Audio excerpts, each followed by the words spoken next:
Happy Christmas!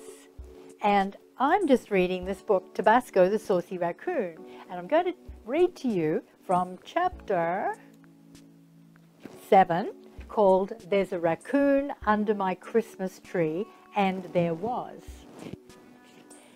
I was living in the Okanagan with Tabasco, and this was Christmas Eve, and I lost him. This is what happened. There were lots of Tabasco's favorite goodies around at Christmas time. He did his rounds around the neighborhood, collecting nuts, chocolates, eggs, and mandarin oranges. He'd go off during the day on his social calls, and then at dark, I'd stand on the veranda and call him home. He made no answering call, but suddenly, as if from nowhere, he'd appear at my feet, silent and ghost-like. It was eerie. On this particular Christmas Eve I want to talk about, I stopped work at the typewriter, no computers then, for a 2-day holiday. And this evening, unusually, Tabasco didn't come to my call. I pulled on my parka and mucklucks and went to look for him. I knew he had to be with people. Trouble was, Christmas Eve was not a good night of the year for a people-loving raccoon to be wandering from party to party. Gary, Carol, and Todd, our neighbors, were away, and the people looking after their house for the holiday hadn't seen Tabasco.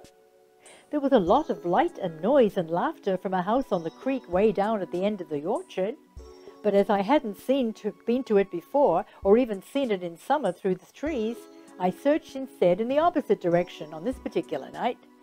Tabasco usually wandered down the trail to the road. Not tonight. Yes, Tabasco was here earlier, said the couple in the first house. We were taking pictures of him. The raccoon had left the evidence.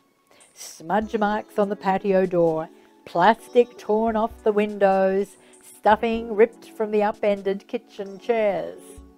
The elderly man in the house next door had chickens, and knowing Tabasco's love for eggs, I didn't really want to check there. But he was very welcoming. No, he didn't come here tonight. But I'm glad you did. I wanted to meet you. I do hope Tabasco doesn't get hurt. There's a lot of crazy drivers out tonight, he said. Oh, do you want to take some eggs home for Tabasco? They could be his Christmas present from me. Bertha, who lived in the third house, was away, but her dogs, 2 big Dalmatians, barked madly as I passed. Tabasco had learned to fear dogs in the Okanagan, and with Beauregard, that's the one that we had, not at his side to protect him, I was sure he'd sidestepped their place. The fourth house was dark and empty, no fun there, so I continued on as I knew Tabasco would. The people who were looking after the Palmberg house were having a very lively party, but the family Tabasco knew were away. In fact, most of the regular people on his circuit were either gone or had other people staying in their houses for Christmas. So by the time I had checked a few more houses along Tabasco's usual route and then reached the highway, I was beginning to be concerned, and not only for Tabasco.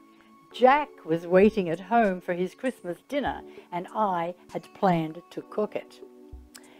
I'd been tramping through the snow in the dark now for almost 2 hours. I expected it, Jack said resignedly when I phoned him. I stayed in my old clothes just in case you wanted me to join you in the search. You haven't found him, right? Wondering whether or not I should phone the local radio and police station, I trudged back to Jack's place. Moonlight was now shining over the creek and onto our veranda. I looked down at the glistening snow and saw stuffing.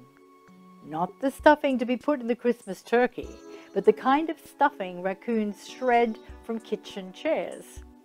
Well, I was on the right trail, a stuffing trail, and it led through the trees along the creek to the noisy house at the end of the orchard.